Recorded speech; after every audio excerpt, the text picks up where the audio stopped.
Hello जी, जय माता दी, नमस्ते। कैसे हैं आप सभी लोग? उम्मीद करती हूँ आप लोग बहुत बढ़िया होंगे और मैं भी बहुत अच्छी हूँ।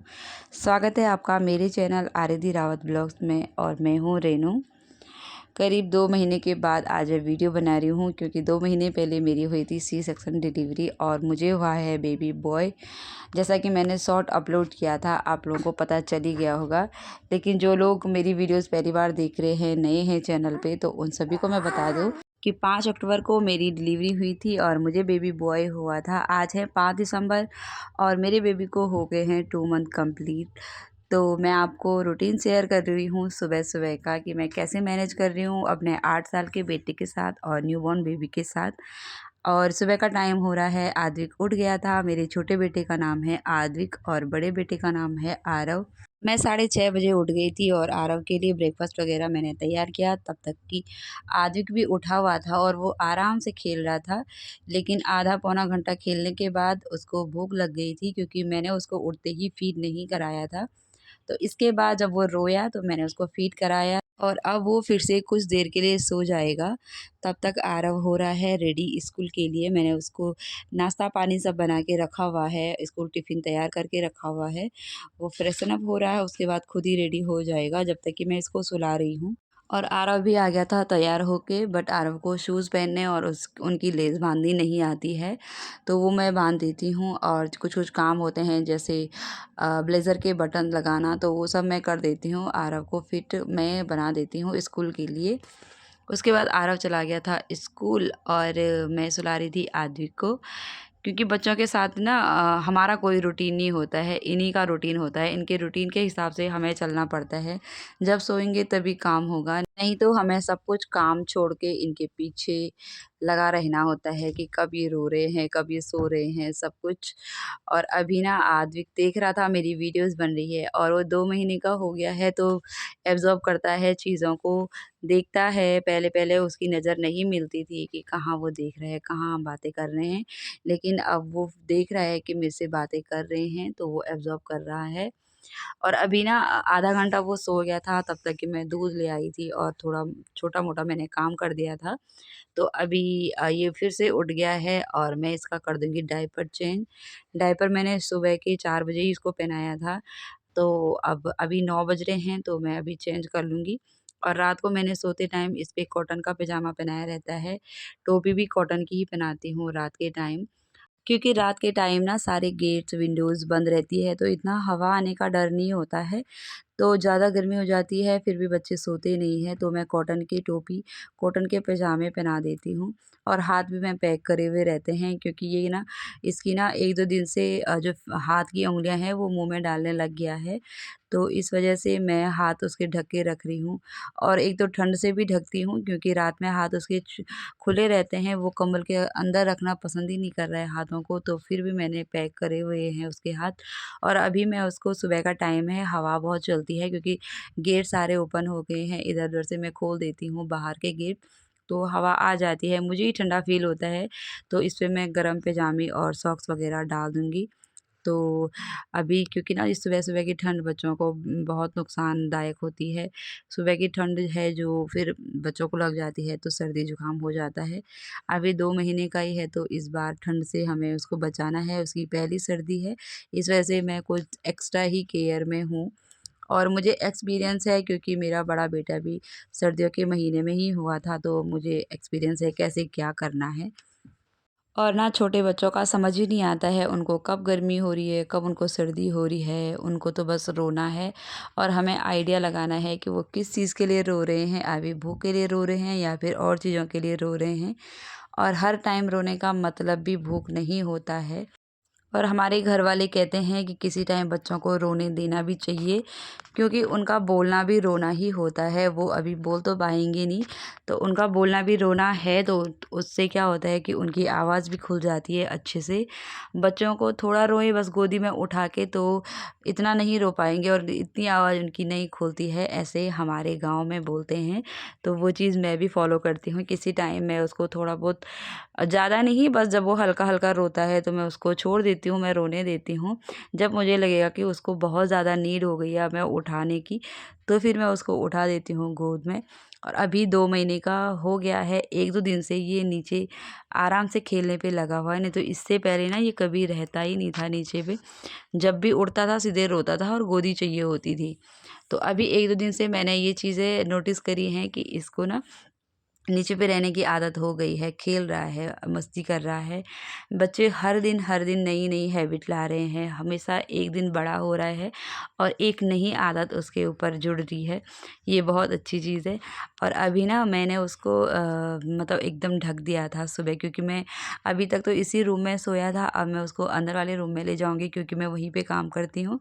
और उस रूम में ज़्यादा ठंडा है तो मैंने एकदम उसको पैक कर दिया है कंबल से भी, जिससे उसको ठंड ना लगे। और थोड़ा बहुत बच्चों के साथ क्वालिटी टाइम भी स्पेंड करना चाहिए, क्योंकि अभी से वो सब कुछ एब्ज़ॉर्ब कर रहे हैं और करने लग गया है 1-2 दिन से। और मुझे बड़ी खुशी होती है जब भी इसके ऊपर नई-नई आदत आती है कुछ भी। और इसके बाद ना मैंने नाश्ता करते-करते इसको गोदी में रखा हुआ था तो वो सो गया था। हमारे यहाँ ये भी बोलते हैं कि खाते टाइम कभी बच्चों को गोदी में नहीं रखना चाहिए जब तक कि अन्नप्राशन ना हो। बट मैं मेरे साथ मजबूरी है, मैं क्या ही करूँ, क्योंकि रोता है और मैं अपना नाश्ता भी लेट नहीं कर सकती, क्योंकि मुझे फ़ीड भी कराना होता है, उसके लिए मेरा पेट भी भरा होना और इसके बाद मैं आपको अपने किचन की हालत दिखा रही थी, क्योंकि कल मैं सब्जियां लाई थी तो सारी सब्जियां मैंने निकाली थी। तो जो एक्स्ट्रा रहती है ना उसमें ख़राब चीज़ है तो वो मैंने फेंक रखी थी नीचे, क्योंकि अभी मैंने झाड़ू नहीं किया है। इसके बाद मैं कर दूंगी किचन साफ, फिर करूंगी झाड़ू। और 20-25 मिनट ही हुए होंगे, आदिक उठ गया था क्योंकि उसका फ़ीड का टाइम हो गया था। 7:30 बजे उसने फ़ीड करा था और अभी टाइम हो गया है 10:30 बजे का। तो 3 घंटे उसको हो गए हैं, तो अभी फ़ीड करके वो फिर से सो जाएगा। और जब तक कि अब उसने सीधे नहाने के लिए उठना है तो इस बीच में मैं अपना सारा काम निपटा दूँगी। और अभी मैं उसको सुला दूँगी और इसके बाद करूँगी झाड़ू। पोछा मैं आज नहीं करूँगी, पोछा मैंने कल कर दिया था, सर्दियों में मैं 1 दिन छोड़ के पोछा लगा रही हूँ। तो अभी बस झाड़ू-झाड़ू ही करूँगी और उसके बाद आदि को नहाने के लिए रखूँगी पानी, क्योंकि उसका आज नहाने का दिन है। और एक दिन ये नहाता है, एक दिन मैं नहाती हूँ, क्योंकि सर्दी ना उसको लगनी चाहिए और ना ही मुझे लगनी चाहिए, क्योंकि मेरा भी सी सेक्शन से डिलीवरी हुई है तो मुझे भी ज़्यादा ठंड नहीं होनी चाहिए। अभी काम कर रही हूँ, कपड़े धो रही हूँ, इसी से मुझे लग रहा है ठंड बहुत ज़्यादा मुझे हो रही है, क्योंकि अभी आपने देखा होगा मैंने कमर में बेल्ट बाँधी थी, क्योंकि बहुत ज़्यादा पेन रहता है कमर में और पूरी बॉडी में ही पेन है अभी। बट मैं क्या ही कर सकती हूँ, मुझे काम भी करना है, बड़े बेटे को भी देखना है, इसको भी देखना है। तो अब ये उठ गया था, थोड़ा बहुत इसके साथ टाइम स्पेंड कर रही थी। जब तक कि ये सोएगा तो इसके साथ बातें करती हूँ। और इसको ना वूलन की कैप बिल्कुल भी पसंद नहीं है, बट मैं सुबह पहनाती हूँ क्योंकि हवा बहुत ज़्यादा चलती है यहाँ ऊपर। फिर भी उसने रो के उसको निकलवा दिया मेरे से कि निकालो, ये टोपी मुझे नहीं चाहिए। कॉटन की पहनाती हूँ उसमें खुश रहता है, जैसे ही वूलन की पहनाती हूँ तो अपनी गर्दन इधर-उधर हिलाने लग जाता है, अनकम्फ़र्टेबल सा हो जाता है। उसको नहीं पसंद, तो मैं समझ जाती हूँ कि ये कैब के लिए कर रहा है। और हाँ, मालिश का तो मैंने बताया ही नहीं, आदि की मालिश मैं रात को एक टाइम ही करती हूँ, सुबह नहीं करती हूँ, क्योंकि बहुत ही ज़्यादा ठंड है तो मैं प्रेफ़र नहीं करती हूँ सुबह-सुबह मालिश करना। मैं रात को ही हीटर जला के उसकी अच्छे से मालिश करती हूँ। बट दिन में जिस दिन नहाना होता है, नहाने के पीछे से मैं तेल की मालिश थोड़ा बहुत करती हूँ और जिस दिन नहीं नहाना होता है उस दिन मैं आटे की लोई फेरती हूँ, तो उससे भी अच्छी खासी मालिश हो जाती है। और अभी 11 बजे का टाइम है, धूप बहुत तेज़ है और इसको ना थोड़ी देर मैंने धूप पे लिटा दिया था। जब ज़्यादा धूप होती है तो फिर मैंने छाता ओढ़ लिया था ऊपर से, क्योंकि बहुत ज़्यादा ही धूप हो जाती है और हवा अभी बिल्कुल नहीं चल रही थी, तो मैं इसको बाहर पे ही नहला रही हूँ। मोस्ट टाइम मैं इसको अंदर ही नहलाती हूँ दरवाज़ा बंद करके, जब मुझे लगता है कि बाहर बहुत हवा चल रही है। लेकिन अभी क्या है ना कि इतनी तेज़ धूप थी तो मेरे फेस पे भी एकदम सीधी धूप पड़ रही थी। मुझे बहुत मतलब गर्मी हो रही थी, बट इसके लिए बहुत अच्छा-सा मौसम हो रखा था नहाने के लिए, तो मैं बाहर पे ही नहलाती हूँ। पहले-पहले मैं इसको परात पे नहलाती थी, बट अब ये थोड़ा-सा बड़ा हो गया है और एक हाथ में मैं उसको उठा नहीं पा रही हूँ, क्योंकि ऑपरेशन की वज़ह से भी मेरे हाथ और पैरों में बहुत ज़्यादा दर्द होता है। बहुत जल्दी मेरे हाथ-पैर थक जाते हैं, तो इस वज़ह से मैं ऐसे ही इसको नहला रही हूँ।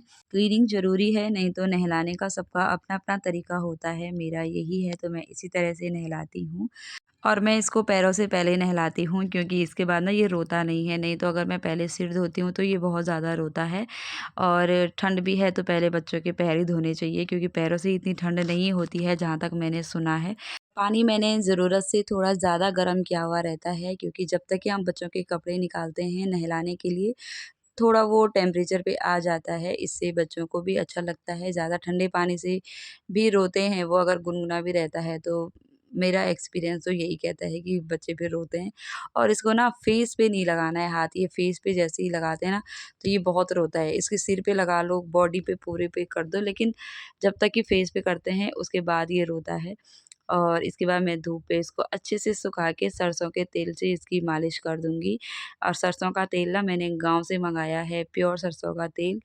और इसके बाद ये अच्छे से मज़े से सोता है 1 घंटा।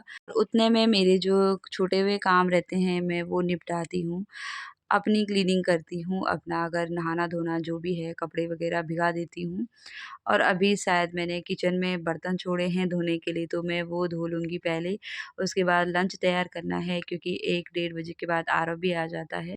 और आदि को मैं यहीं पे सुला देती हूँ क्योंकि खिड़की से बहुत अच्छी धूप आती है, 2 बजे तक यहाँ पे धूप रहती है। तो 2 बजे तक वो बस वहीं पे सोया रहता है, गर्माहट मिलती है तो वो अच्छे से सोता है। बस यही है मेरा मॉर्निंग टू आफ्टरनून रूटीन। अगर आप लोगों को वीडियो पसंद आ रही है तो प्लीज़ लाइक करें, चैनल को सब्सक्राइब करें। मैं आप लोगों के साथ शेयर करूँगी अपना सी सेक्शन डिलीवरी एक्सपीरियंस कि कैसा रहा मेरा। और इस बार का तो बहुत ज़्यादा ख़राब रहा है, मैं आपके साथ ज़रूर शेयर करूँगी। आप लोगों को वीडियोज़ पसंद आ रही हैं तो प्लीज़ लाइक करें, शेयर करें, सब्सक्राइब करें। मैं मिलती हूँ नेक्स्ट वीडियो में, तब तक के लिए जय माता दी।